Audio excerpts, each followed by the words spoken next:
Assalamu alaikum. In today's lecture, we will talk about the entity relationship diagram. Let's start our lecture. First, we need to understand what is ERD or entity relationship diagram. An entity relationship diagram is a graphical representation of entities and their relationship within a system. Entity relationship diagram अगर हम word diagram को देखें, diagram हमारे पास क्या होते हैं, graphical representation होती है किसी भी आइडियाज को या थ्योरीज को जब हम ग्राफिकली रिप्रेजेंट करते हैं या ग्राफिकली विजुअलाइज करते हैं तो हमारे पास डायग्राम होते हैं। इसी तरह से हम अपने डेटाबेस को भी ग्राफिकली विजुअलाइज करते हैं यूजिंग एंटिटी रिलेशनशिप डायग्राम। जब हम टेबल्स बनाते हैं तो टेबल्स में वो तो हम कोड के थ्रू यूज, अगर अभी हम स्केल पे काम कर रहे हैं तो जो कोड हम कर रहे हैं उस कोड के थ्रू हमने डेटाबेस बनाया। हमने प्रीवियस क्लास में सिर्फ एक ही टेबल पे फिलहाल काम किए। तो उस टेबल के स्ट्रक्चर को जब हम ग्राफिकली रिप्रेजेंट करते हैं, ग्राफिकली शो करते हैं, तो उसके लिए हम एक एआरडी बनाते हैं, एंटिटी रिलेशनशिप डायग्राम। इसको हम प्रैक्टिकली भी इम्प्लीमेंट करेंगे। ये हमारे पास क्या करते हैं, represents the relationship between entities and their relationship. Graphical representation है एंटिटी एंड रिलेशनशिप के बीच में। ये बहुत ज़्यादा कॉमनली यूज होता है डेटाबेस के स्ट्रक्चर को डिज़ाइन करने के लिए। और ये हम क्यों यूज करते हैं, it helps to identify and visualise how data is interconnected. मतलब जिस जो थियोरेटिकल कंसेप्ट्स को जब हम ग्राफिकली रिप्रेजेंट करते हैं तो वो उसको हम इजीली अंडरस्टैंड करते हैं एज कम्पेयर टू थियरी। तो यहाँ पर भी हम एआरडी डिजाइन करते हैं डेटाबेस के लिए भी। Help to identify and visualise how data is interconnected. किस तरह हमारे पास डाटा आपस में कनेक्टेड है या एंटिटीज कनेक्टेड है और इनके बीच में रिलेशनशिप क्या है, एट्रीब्यूट्स कौन कौन से यूज हुए। तो इसके लिए हम एआरडी बनाते हैं, एंटिटी रिलेशनशिप डायग्राम। अब एंटिटी रिलेशनशिप डायग्राम जब हम डिजाइन करते हैं तो इस डिजाइन के स्टेज पे हमें जो प्रोसेस रिक्वायर्ड है वो हमारे पास है conceptual ERD, logical ERD and physical ERD. Conceptual ERD हमारे पास क्या है, focus on understanding the overall data structure. ये ओवरऑल डाटा स्ट्रक्चर के को पे फोकस करते हैं जिसमें हमारे पास सिर्फ एंटिटीज होती है। अब एंटिटी क्या है, एंटिटी हमारे पास कोई भी रियल वर्ल्ड ऑब्जेक्ट्स जिसके कुछ ना कुछ करेक्टरिस्टिक हो तो वो हमारे पास एंटिटीज है। एंटिटीज हमारे पास पर्सन भी हो सकते हैं, प्लेस भी हो सकते हैं, कोई कंसेप्ट भी हो सकते हैं, आइडिया भी हो सकते हैं, जिसको हम डिटेल में नेक्स्ट टॉपिक में कवर करेंगे। फिर यहाँ पे हमारे पास अब एंटिटी है, स्टूडेंट्स है, एंटिटी है जो कि पर्सन को बिलोंग करते हैं, कोर्स हमारे पास एंटिटी है। और इन दो एंटिटीज के बीच में रिलेशनशिप क्या है ये हम कंसेप्चुअल ईआरडी में इस पे फोकस करते हैं। तो स्टूडेंट्स है, कोर्स रजिस्टर करते हैं या कोर्स असाइन होते हैं हर स्टूडेंट को, तो ये इनके बीच में रिलेशनशिप है। फिर लॉजिकल ईआरडी क्या है, provide comprehensive explanation of all attributes और columns with in each entity. जब हम फर्स्ट फेज में कंसेप्चुअल ईआरडी में हम एंटिटीज को आइडेंटिफाई कर लेते हैं, देन नेक्स्ट फेज में हमारे पास क्या होते हैं कि हम उन एंटिटीज को फर्दर डिफाइन करते हैं, फर्दर एक्सप्लेन करते हैं। एक्सप्लेन में हम एक्सप्लेनेशन में हम क्या देते हैं कि अगर हमारे पास एक स्टूडेंट एक एंटिटी है तो इस स्टूडेंट्स के कैरेक्टरिस्टिक्स या एट्रीब्यूट्स क्या होंगे। डेटाबेस में हमारे पास हम एट्रीब्यूट्स के लिए कॉलम्स बनाते हैं, तो एट्रीब्यूट्स या कैरेक्टरिस्टिक्स क्या होंगे। तो स्टूडेंट्स आईडी है, स्टूडेंट्स नेम है, फर्दर एट्रीब्यूट्स भी हम ऐड कर सकते हैं। स्टूडेंट्स फादर नेम है, एड्रेस है, कॉन्टैक्ट नंबर है। इस तरह कोर्स है, कोर्स हमारे पास एक एंटिटी है, कोर्स आईडी है, टाइटल है, कोर्स क्रेडिट आवर्स है। तो ये हमारे पास जब हम इन एंटिटीज को फर्दर डिफाइन करते हैं, कंप्रिहेंसिव एक्सप्लेनेशन एंटिटीज का, ईच एंटिटी का, तो वो हमारे पास क्या हम किस फेज में करते हैं, लॉजिकल ईआरडी में करते हैं। फिर हमारे पास आते हैं फिजिकल एआरटी। फिजिकल एआरटी क्या है? जब हम once the logical ERD is complete the physical ERD is created. फिर फिजिकल डिजाइन या एआरटी हम बना देते हैं। पहले हमारे पास कंसेप्चुअल एआरटी में हम एनालिसिस करते हैं कि कौन कौन से, जब हम कोई डेटाबेस बनाते हैं किसी कंपनी के लिए, किसी भी ऑर्गेनाइजेशन के लिए, तो हमारे पास उस डेटाबेस के लिए एंटिटीज कौन कौन से रिक्वायर्ड होंगे, या कौन कौन से टेबल्स हमें हम क्रिएट करेंगे जिसका डेटा हमें रिक्वायर्ड है अपने डेटाबेस के लिए। फिर नेक्स्ट फेज में हम उसके लिए लॉजिकल ईआरटी डिजाइन करते हैं कि अब जो एंटिटीज हमने डिफाइन कर ली, हमने आइडेंटिफाई कर ली, उन एंटिटीज के एट्रीब्यूट्स कौन कौन से हो सकते हैं। तो फिर हम नेक्स्ट में उसके एट्रीब्यूट्स डिफाइन कर लेते हैं। जब हम एट्रीब्यूट्स डिफाइन कर लेते हैं, तो नेक्स्ट फेज हमारे पास फिजिकल ईआरटी है। फिजिकल ईआरटी में हम क्या करते हैं, ये फेज हमारे पास अब इम्प्लीमेंटेशन का फेज है, actual implementation of the database. जब हम डेटाबेस बनाते हैं, अब तक हमने एक टेबल बनाए हुए हैं, हमने इनिशियल लेवल पे डेटाबेस पे काम स्टार्ट किया हुआ है। जब हम डेटाबेस बनाते हैं कि हमारे पास एट्रीब्यूट्स है। अब एट्रीब्यूट्स है, स्टूडेंट्स आईडी है, तो स्टूडेंट्स आईडी है, इसका डाटा टाइप क्या होना चाहिए, तो साथ में हम डाटा टाइप भी डिफाइन करते थे। सपोज करें हमारे पास डाटा टाइप इंटीजर है। अब ये कांस्टेंट कौन, हम इस पे कांस्टेंट अप्लाई करें कि नहीं, तो कांस्टेंट हमारे पास क्या है, सबको हम इसको प्राइमरी की बनाते हैं, साथ में हम कांस्टेंट भी अप्लाई करते हैं। तो ये हमारे हमारे पास जब एट्रीब्यूट्स हमने एंटिटी तो हमने इस फेज में आइडेंटिफाई कर लिया, फिर ये एट्रीब्यूट्स हमने लॉजिकल फेज में नेक्स्ट में यहाँ तक आइडेंटिफाई कर लिया। अब बाकी इसके डेटा टाइप्स क्या होने चाहिए, कांस्टेंट कौन से अप्लाई करने चाहिए, तो वो हम फिजिकल इम्प्लीमेंटेशन में करते। जब हम कोड करते तो तब हम ये सारे उसकी डेटा टाइप्स कांस्टेंट या लेंथ कितना होना चाहिए, ये हम अब बाकी फीचर्स उस पर अप्लाई करते हैं, जो हम प्रैक्टिकली भी कर चुके हैं। तो ये हमारे पास फिजिकल फेज होते हैं। Actual implementation includes implementation specific details such as columns, हमारे पास जो कॉलम्स होते हैं। फिर कॉलम्स ये है हमारा। डेटा टाइप्स क्या है, ये डेटा टाइप्स है, टाइप है। कांस्टेंट क्या है, अब ये प्राइमरी की हमारे पास कांस्टेंट है। लेंथ भी हम मेंशन करते हैं। अगर हमारे पास लेंथ भी साथ में हम मेंशन करते हैं कि करेक्टर डेटा टाइप हम यूज कर रहे हैं, तो साथ में हम लेंथ भी हमने मेंशन किया था कि कितने करेक्टर का स्पेस हम ऑक्युपाई कर रहे हैं, या हम इस एट्रीब्यूट्स के लिए मेंशन करते हैं। तो ये हमारे पास फिजिकल डिजाइन होते हैं। फिजिकल डिजाइन का फेज है।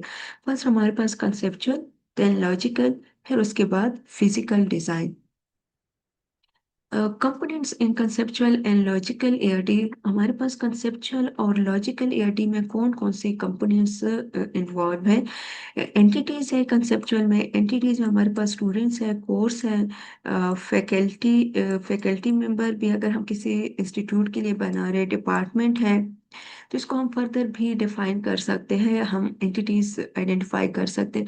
फिर इन एंटिटीज के बीच में रिलेशनशिप क्या है। अब स्टूडेंट्स और कोर्स है, स्टूडेंट्स एनरोल इन कोर्सेज, स्टूडेंट्स कोर्स में एनरोल होते हैं या कोर्सेज रजिस्टर करते हैं, तो इनके बीच में रिलेशनशिप। तो ये एंटिटीज एंड देयर रिलेशनशिप हम कंसेप्चुअल फेज में आइडेंटिफाई करते हैं। लॉजिकल फेज में जिस तरह हमने एंटिटीज आइडेंटिफाई कर ली, स्टूडेंट्स एंड कोर्स, तो अब ये स्टूडेंट एंड कोर्स के एट्रीब्यूट्स कौन कौन से होंगे। एट्रीब्यूट्स हमारे पास क्या है, स्टूडेंट्स आईडी है, नेम है, एज है, फादर नेम है, कॉन्टेक्ट नंबर है, एड्रेस है, फर्दर भी ऐड कर सकते हैं। तो ये हमारे पास लॉजिकल ईआरडी है, जब हम कंसेप्चुअल ईआरडी को फर्दर एक्सप्लेन कर देते हैं। फिर इसी तरह से कोर्स आईडी है, टाइटल है, क्रेडिट आवर्स है। फिर हमारे पास हम रिलेशनशिप चेक करते हैं कि इनके बीच में रिलेशनशिप क्या है, कि स्टूडेंट्स एनरोल्स इन कोर्सेज। नेक्स्ट हमारे पास फिजिकल ईआरडी था। तो physical year components in physical ERD, physical ERD में हमारे पास कौन कौन से कंपोनेंट्स इन्वॉल्व हो सकते हैं। रिप्रेजेंट्स टेबल्स इन डेटाबेस एंटिटीज। एक्चुअल एक्चुअल में हमारे पास डेटाबेस में represent tables in the database entities. हमारे पास एक तरह से डेटाबेस में आप इसको ये सिंपली कंसिडर कर सकते हैं कि टेबल्स होते हैं। अब हमारे पास हमने एंटिटीज भी आइडेंटिफाई कर ली कंसेप्चुअल ईआरडी में। लॉजिकल ईआरडी में हमने एट्रीब्यूट्स आइडेंटिफाई कर लिए। अब इन एट्रीब्यूट्स के लिए जब हम डेटा टाइप्स डिफाइन करते हैं कि डेटा टाइप हमारे पास क्या इंटीजर है, वेरिएबल कैरेक्टर हम इसको प्रोनाउंस करते हैं, या वर्चा भी हम प्रोनाउंस कर सकते हैं, ये वर्चा है। फिर डेट डेट है, एक्सेट्रा। लेंथ हमारे पास क्या, अगर ये वेरिएबल कैरेक्टर हम ले रहे हैं तो लेंथ हमारे पास कितने हैं, 50 कैरेक्टर का स्पेस हम दे रहे हैं, तो इस तरह 10 कैरेक्टर का स्पेस हम ले रहे हैं। लेंथ हम साथ में डिफाइन करते हैं। कांस्टेंट हमारे पास क्या है कि नॉट नल है ये कॉलम, इसके लिए कॉलम का कोई भी सेल हमारे पास नल नहीं होना चाहिए। डिफॉल्ट भी हम कांस्टेंट अप्लाई करते हैं, चेक भी हम कांस्टेंट अप्लाई करते हैं, प्राइमरी की भी हमारे पास एक तरह से कीज में, फिर हम इसको डिटेल में स्टडी करेंगे। अब रिलेशनशिप को हम किस तरह रिप्रेजेंट करते हैं, रिप्रेजेंट फॉरेन की रिलेशनशिप बिटवीन टेबल्स। ये हम फॉरेन की फिर कीज में डिस्कस करेंगे जब हम रिलेशनशिप के टॉपिक को डिस्कस करेंगे। यहाँ तक फिलहाल आप इतना अंडरस्टैंड कर लीजिए, जब हम एआरडी बनाते हैं, एंटिटी रिलेशनशिप डायग्राम, तो एंटिटी रिलेशनशिप डायग्राम में हमारे पास जो फेजेस इन्वॉल्व है वह conceptual ARD, physical conceptual ARD, logical ARD and physical ARD. Conceptual ARD में हम एंटिटीज एंड देयर रिलेशनशिप को आइडेंटिफाई करते हैं। लॉजिकल एआरडी में हम उन एंटिटीज को फर्दर एक्सप्लेन करते हैं, जिनमें फिर हम एंटिटीज के एट्रीब्यूट्स या कैरेक्टरिस्टिक्स ऐड करते हैं, जो कि डेटाबेस में हमारे पास कॉलम्स होते हैं। फिर फिजिकल एआरडी में हम उन कॉलम्स को, एट्रीब्यूट्स को फर्दर डिफाइन करते हैं by adding further information such as data types, length and constant. तो ये हमारे पास एआरडी के कुछ स्टेजेस हैं, जिसमें हमारे पास entities involved है, attributes है, and their relationship। एक एडी की एग्जांपल है यहाँ पे, एडी एग्जांपल एक कंप्लीट एग्जांपल है। एग्जांपल में आप देखिए हमारे पास है, ये स्टूडेंट है, एक एंटिटी है, कोर्स है, एंटिटी है। अब ये जो लाइन है ये हमारे पास रिलेशनशिप को रिप्रेजेंट करते हैं। अब यहाँ पे रिलेशनशिप के जो टाइप है, वन टू मैनी रिलेशनशिप है, यहाँ पर भी वन टू मैनी रिलेशनशिप है। लेकिन वन टू मैनी रिलेशनशिप क्या है, ये हम रिलेशनशिप के टॉपिक में डिटेल में कवर करेंगे। फिर आप इसको इतना अंडरस्टैंड कर लिए कि one students register many courses. जिस तरह आप एक स्टूडेंट्स हैं, आप एक से ज़्यादा कोर्सेज रजिस्टर कर सकते हैं। आपके लिए पर सेमेस्टर में आप 5 कोर्सेज रजिस्टर करते हैं या 4 कोर्सेज रजिस्टर करते हैं, तो डिपेंड करते हैं कि कितने क्रेडिट आवर्स आप रजिस्टर कर सकते हैं। इसी तरह कोर्सेज पे मैनी स्टूडेंट्स को असाइन होते हैं। तो ये रिलेशनशिप को हम डिटेल में भी कवर करेंगे रिलेशनशिप के टॉपिक में। अब यहाँ पे हमारे पास एक कंप्लीट एआरडी है। एआरडी की जो एग्जांपल है, एआरडी में हमारे पास क्या है, स्टूडेंट है, एक एंटिटी है, कोर्स है, एंटिटी है, तो ये तो हमारे पास, और साथ में रिलेशनशिप भी है, तो ये तो कंसेप्चुअल एआरडी हमारे पास आ गई। फिर जब हम लॉजिकल ईआरडी को देखते हैं, तो लॉजिकल ईआरडी में हमारे पास क्या होते हैं, एट्रीब्यूट्स होते हैं। अब ये भी एट्रीब्यूट्स है, कोर्स आईडी है, नेम है, क्रेडिट आवर्स है। इसी तरह से स्टूडेंट आईडी है, फर्स्ट नेम है, लास्ट नेम है, इसके एट्रीब्यूट्स है। फिर फिजिकल एआरडी में हम क्या करते हैं कि फर्दर डिटेल ऐड करते हैं, डेटा टाइप्स है, इंटीजर है, वेरिएबल कैरेक्टर है, साथ में लेंथ भी मेंशन है, तो ये हमारे पास फर्दर डिटेल भी ऐड है। तो ये कंप्लीट एआरडी की एग्जांपल है। ये हम भी इम्प्लीमेंट करेंगे। पहले हम इसको थोड़ा सा थियोरेटिकली अंडरस्टैंड करते हैं, फिर इंशाल्लाह नेक्स्ट लेक्चर्स में हम भी इसको प्रैक्टिकली इम्प्लीमेंट करेंगे कि आइडिया हमारे पास किस तरह हम डेवलप कर सकते हैं यूजिंग एसक्यूएल। अब कंपोनेंट्स ऑफ एन एआरडी, जिस तरह हमने एआरडी को डिस्कस कर लिया, अब एक एआरडी में हमारे पास कौन कौन से कंपोनेंट्स इन्वॉल्व होते हैं।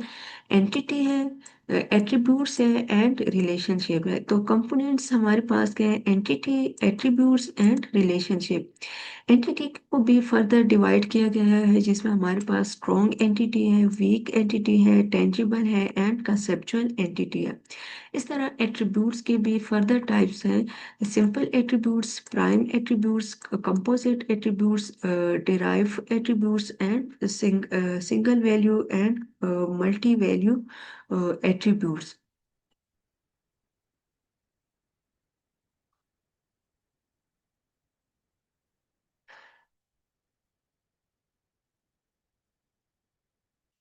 तो फिर रिलेशनशिप में भी हमारे पास फर्दर टाइप्स है रिलेशनशिप के भी, जिसमें हमारे पास one to one relationship, one to many relationship, many to one relationship and many to many relationship.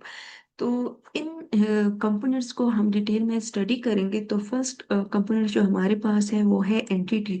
तो हम अभी फर्स्ट एंटिटी को डिस्कस करते हैं कि हमारे पास एंटिटी क्या है। फिर एंटिटीज को जो फर्दर डिवाइड किया गया है, जिसमें हमारे पास strong entity, weak entity, tangible entity and conceptual entity है। इनमें क्या डिफरेंस है, इसको डिटेल में स्टडी करते हैं। अ, अब नेक्स्ट यहाँ पे हमारे पास फर्स्ट कंपोनेंट है एआरटी का, entity. So what is entity? Entity represents real world objects और concept such as a person. Person, कोई भी पर्सन, जैसे हमारे पास स्टूडेंट है, फैकल्टी है, यूजर है, तो पर्सन को बिलोंग करता है, वो हमारे पास एक एंटिटी है। प्लेस है, कोई भी प्लेस, अगर हम किसी इंस्टीट्यूट के लिए बना रहे तो डिपार्टमेंट है, प्लेस को रिप्रेजेंट करते हैं। इवेंट है और एनीथिंग जिसके कुछ ना कुछ एट्रीब्यूट्स हो, वो हमारे पास एंटिटी है। रियल वर्ल्ड ऑब्जेक्ट हमारे पास एंटिटी है।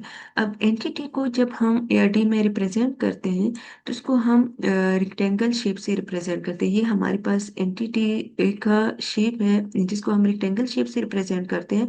फिर एंटिटी को कैटेगराइज किया गया into two categories, strong entity and weak entity.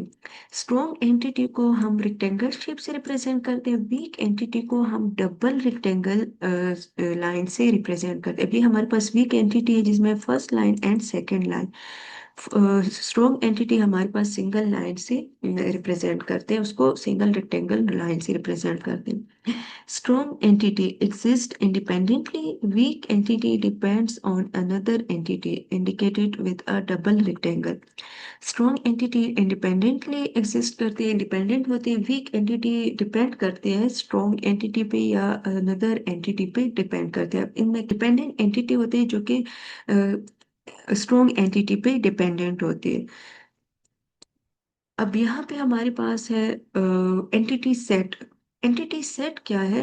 Entity set represents a real world object और concept and each instance is a specific occurrence of that entity. A group of such instances collectively forms an entity set. अब entity set हमारे पास क्या होते हैं, जिस तरह आपने मैथमेटिक्स में भी पढ़ा होगा।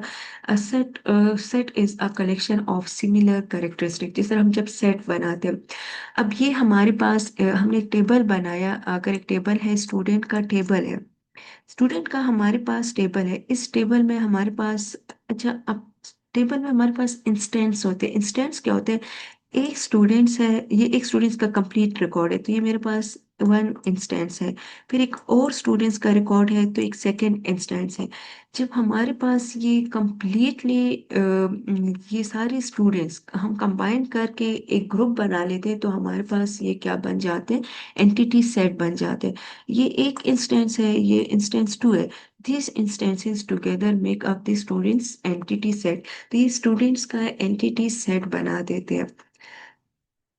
फिर अगर हम कोर्सेज का टेबल कंसिडर कर ले, तो कोर्सेज के टेबल में अगर हमारे पास एक कोर्स है, कोर्सेज आईडी है, टाइटल है, तो हमारे पास एक कोर्स है, ऊप है, तो ऊप एक कोर्स है।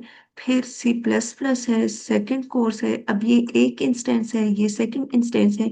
ये कंप्लीट सेट हमारे पास क्या बन जाता है? एंटिटी सेट बन जाता है।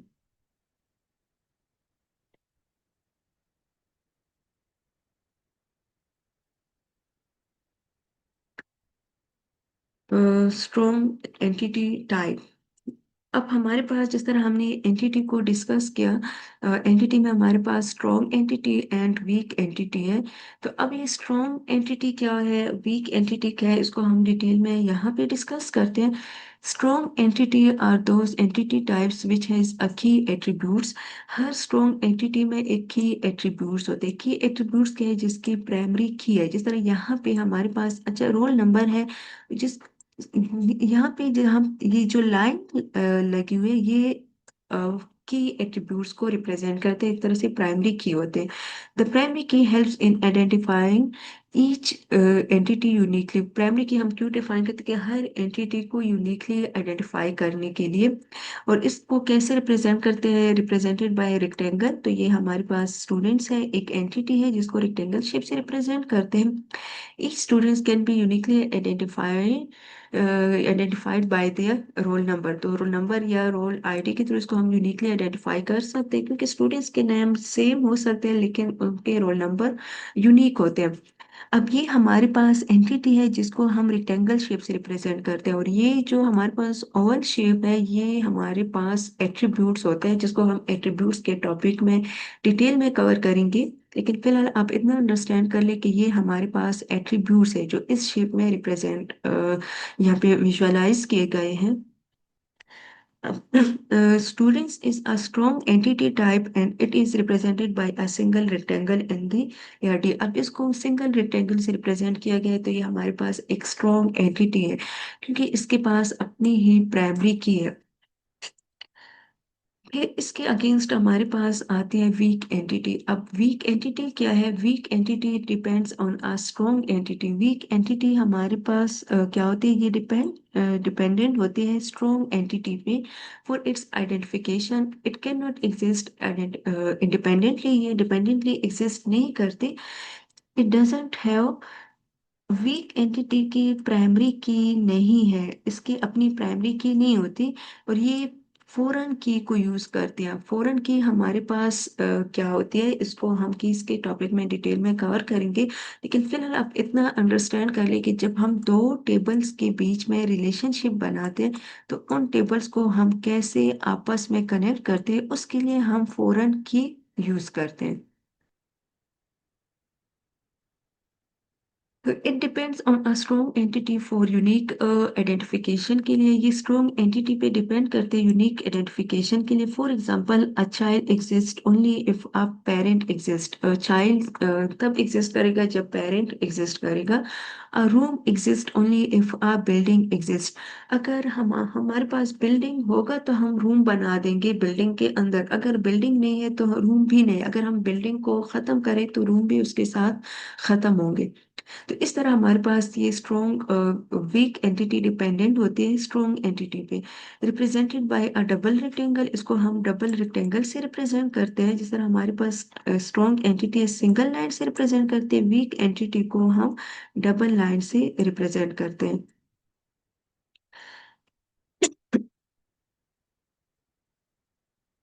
और फिर अगर स्ट्रॉन्ग और वीक एंटिटी के बीच में रिलेशनशिप है, इसको जब हम रिप्रेजेंट करते हैं तो उसके लिए हम रिलेशनशिप को रिप्रेजेंट करने के लिए हम डायमंड का सिंबल यूज करते हैं, जिसको हम रिलेशनशिप के चैप्टर में डिटेल में कवर करेंगे। लेकिन यहाँ पर एक टॉपिक आया डबल डायमंड लाइन से। तो अगर हमारे पास ये दोनों स्ट्रॉन्ग एंटिटी है तो इनके बीच में मैं रिलेशनशिप को सिंगल डायमंड लाइन से रिप्रेजेंट करूंगी।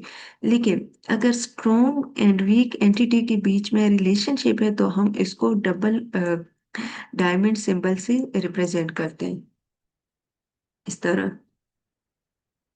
फिर यहाँ पे हमारे पास एग्जाम्पल है वीक एंटिटी के। अब वीक एंटिटी में आप ये एग्जाम्पल देखें कि एक कस्टमर है। अब यहाँ पे इस कस्टमर, ये हमारे पास कस्टमर है, स्ट्रॉन्ग एंटिटी है, सिंगल लाइन से रिप्रेजेंटेड है, और ये कस्टमर के पास अपनी प्राइमरी की भी है, कस्टमर आईडी है। फिर हर कस्टमर का एड्रेस है। तो एड्रेस है, ये वीक एंटिटी है। अगर हमारे पास कस्टमर है, कस्टमर का रिकॉर्ड हमने कैंसिल करना है, कस्टमर चला गया, रिकॉर्ड कैंसिल किया, तो ये जो कस्टमर का एड्रेस था एड्रेस के टेबल में, वो भी कस्टमर के टेबल पर ही डिपेंडेंट था। तो जब कस्टमर का रिकॉर्ड हमने डिलीट किया, चला गया, तो कस्टमर, उसी कस्टमर का एड्रेस भी साथ में डिलीट हुआ, क्योंकि एड्रेस इसी कस्टमर पे डिपेंडेंट है। तो यहाँ पे हमारे पास स्ट्रॉन्ग और वीक एंटिटी का जो रिप्रेजेंटेशन है, तो ये एड्रेस वीक एंटिटी है जो कि स्ट्रॉन्ग एंटिटी पे डिपेंडेंट है। अब यहाँ पे देखिए एड्रेस वीक एंटिटी है, और एड्रेस में हमारे पास लोकेलिटी है, टाउन है, स्टेट है, एंड कस्टमर आईडी। ये कस्टमर आईडी पे ही डिपेंडेंट है। Address can not be uniquely identify, हम इसको यूनिकली आइडेंटिफाई नहीं कर सकते विदाउट कस्टमर आईडी। हम कस्टमर आईडी के बगैर इसको यूनिकली आइडेंटिफाई नहीं कर सकते। जब हम किसी कस्टमर के एड्रेस को आइडेंटिफाई करते हैं, ये भी हो सकता है कि दो कस्टमर्स का सेम एड्रेस हो, लेकिन हमारे पास कस्टमर की आईडी डिफरेंट है। एक कस्टमर ने छोड़ दिया, चला गया किसी कंपनी से, तो फिर हम क्या करेंगे कि उसी रिकॉर्ड को जब हमने डिलीट किया तो उसी के कॉरिस्पॉन्डिंग जो हमारे पास उसका एड्रेस है वो भी डिलीट होगा, क्योंकि उसका एड्रेस इस स्ट्रॉन्ग एंटिटी पे डिपेंडेंट था। फिर हमारे पास एंटिटी के टाइप में एक और टाइप है, जिसमें जिसको हम टेंजिबल एंटिटी कहते हैं। टेंजिबल एंटिटी हमारे पास क्या है? Tangible entities represents physical real world objects that can be seen और touch. Tangible as real world objects जिसको हम टच भी कर सकते, जिसको हम देख भी सके। फॉर एग्जांपल एम्प्लॉय है जो कि फिजिकली एग्जिस्टेड है। टेंजिबल एंटिटी हमारे पास क्या फिजिकल रिप्रेजेंटेशन होती है, जो real world object physically existence हो, जिसकी को हम टच भी कर सके, हम देख भी सके। पर्सन है जिसमें हमारे पास एम्प्लॉय है, स्टूडेंट्स है, कस्टमर है, ऑब्जेक्ट्स है, बुक्स है, कार्स है, मशीन्स है, प्लेसेस है, बिल्डिंग्स है, जिसको हम देख भी सकते हैं, टच भी कर सकते हैं, जो कि हमारे पास टेंजिबल एंटिटी होती है। Directly observable in real world में हम इसको डायरेक्टली ऑब्जर्व कर सकते हैं। Commonly used in databases to model thing with a physical presence.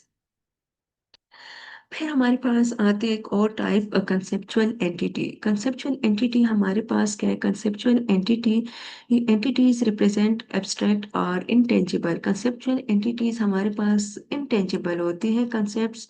Intangible concept that are not physically present, जो फिजिकली प्रेजेंटेड नहीं होती, फिजिकली एग्जिस्टेंस नहीं होती उसकी, but are essential for modelling. Sir हमारे पास इवेंट्स हैं। फॉर एग्जांपल इवेंट्स ट्रांजैक्शन, आप बैंक की एग्जांपल देखें, आप ट्रांजैक्शन कर रहे हैं तो वो भी एक एंटिटी है। ट्रांजैक्शन के लिए भी हम जब बैंक डेटाबेस बनाते हैं तो एक टेबल बनाते हैं, एक एंटिटी है, इसको हम फिजिकली नहीं देख सकते ना टच कर सकते, लेकिन एक एंटिटी है जो एग्जिस्ट करे। अगर हम किसी हॉस्पिटल के लिए डेटाबेस बना रहे हैं, हमने एक वेबसाइट बनाई है और हमने उसके लिए डेटाबेस बनाए, तो अपॉइंटमेंट भी, जिसको हम फिजिकली नहीं देख सकते ना टच कर सकते, लेकिन एक एंटिटी है जो कि जिससे हम अपॉइंटमेंट का टेबल क्रिएट कर सकते हैं। हमारे पास एंटिटी है। एनरोलमेंट है तो हम फिजिकली नहीं देख सकते। बैंक अकाउंट है, हम अकाउंट नहीं देख सकते फिजिकली, हमारे पास एग्जिस्ट नहीं, जिसको हम टच नहीं कर सकते, लेकिन इवेंट हमारे पास कंसेप्चुअल एंटिटी में आते हैं। इस तरह आइडियाज है, स्टेटस है, पेंडिंग है, अप्रूवल है, अप्रूव है, तो ये भी हमारे पास एंटिटीज है जिसके लिए हम अलग टेबल्स क्रिएट कर सकते हैं। कंसेप्चुअल एंटिटी में आते हैं जिसको हम फिजिकली, जो फिजिकली एग्जिस्टेड नहीं होती, लेकिन हम इसको, इसके लिए हम डेटाबेस मॉडलिंग में ये एसेंशियल है, ज़रूरी है, रिक्वायर्ड होते हैं, जिसके लिए इसको हम यूज़ करते हैं। अ, फिर नेक्स्ट हमारा टॉपिक है एट्रीब्यूट्स का, जिसको हम पार्ट 2 में डिस्कस करेंगे। आज हमने डिस्कस किया ARD, entity relationship diagram. Entity relationship diagram हमारे पास क्या होता है कि हम डेटाबेस के स्ट्रक्चर को जब ग्राफिकली विजुअलाइज करते हैं तो हमारे पास एंटिटी रिलेशनशिप डायग्राम होते हैं। एंटिटी रिलेशनशिप डायग्राम जब हम डेवलप करते हैं तो उसमें हमारे पास 3 फेजेस रिक्वायर्ड हैं। कंसेप्चुअल फेज, कंसेप्चुअल फेज में हम एंटिटीज एंड देयर रिलेशनशिप को आइडेंटिफाई करते हैं। लॉजिकल फेज, फिर हमारे पास जो हमने कंसेप्चुअल फेज में एंटिटीज को आइडेंटिफाई किया था उनको हम फर्दर डिफाइन करते हैं बाय एडिंग देयर एट्रीब्यूट्स, हम उनके एट्रीब्यूट्स ऐड करते हैं। फिजिकल ईआरडी हमारे पास एक्चुअल इम्प्लीमेंटेशन का फेज होता है, जिसमें हम फिर डेटा टाइप्स भी मेंशन करते हैं, लेंथ भी साथ में डिफाइन करते हैं, एंड कांस्टेंट भी अप्लाई करते हैं। फिर हमारे पास हमने नेक्स्ट टॉपिक में एआरडी के कंपोनेंट्स देखे कि एआरडी के हमारे पास कौन कौन से कंपोनेंट्स हो सकते हैं, जिसमें हमारे पास एंटिटी है, एट्रीब्यूट्स हैं एंड रिलेशनशिप है। तो कंपोनेंट्स में हमने एंटिटी को डिस्कस किया है। एंटिटी भी फर्दर डिवाइडेड है इनटू डिफरेंट कैटेगरीज, जिसमें हमारे पास वीक एंटिटी है, स्ट्रॉन्ग एंटिटी है। वीक एंटिटी स्ट्रॉन्ग एंटिटी पे डिपेंडेंट होती है और स्ट्रॉन्ग एंटिटी इंडिपेंडेंटली एग्जिस्ट करती है। फिर हमने टेंजिबल एंड कंसेप्चुअल एंटिटी को भी एंटिटी टाइप को भी डिस्कस किया। टेंजिबल एंटिटी हमारे पास फिजिकली एग्जिस्टेबल होती है, जिसको हम टच भी कर सकते हैं, हम उसको देख भी सकते हैं, फिजिकली हम उसको ऑब्जर्व कर सकते हैं इजीली। जबकि कंसेप्चुअल एंटिटी हमारे पास फिजिकली एग्जिस्टेड नहीं होती, लेकिन हम उसको डेटा मॉडलिंग के लिए यूज करते हैं, जो कि डेटा मॉडलिंग के लिए इंपॉर्टेंट होते हैं। जिस तरह हमारे पास इवेंट्स हैं, आइडियाज है, हमने इवेंट्स में ट्रांजैक्शन है, अपॉइंटमेंट है, इनरोलमेंट है, बैंक अकाउंट है। इस तरह ट्रांजैक्शन आइडियाज में हमारे पास अगर स्टेटस है, पेंडिंग है, अप्रूव है, तो ये हमारे पास कंसेप्चुअल एंटिटी टाइप है। ठीक है, थैंक यू।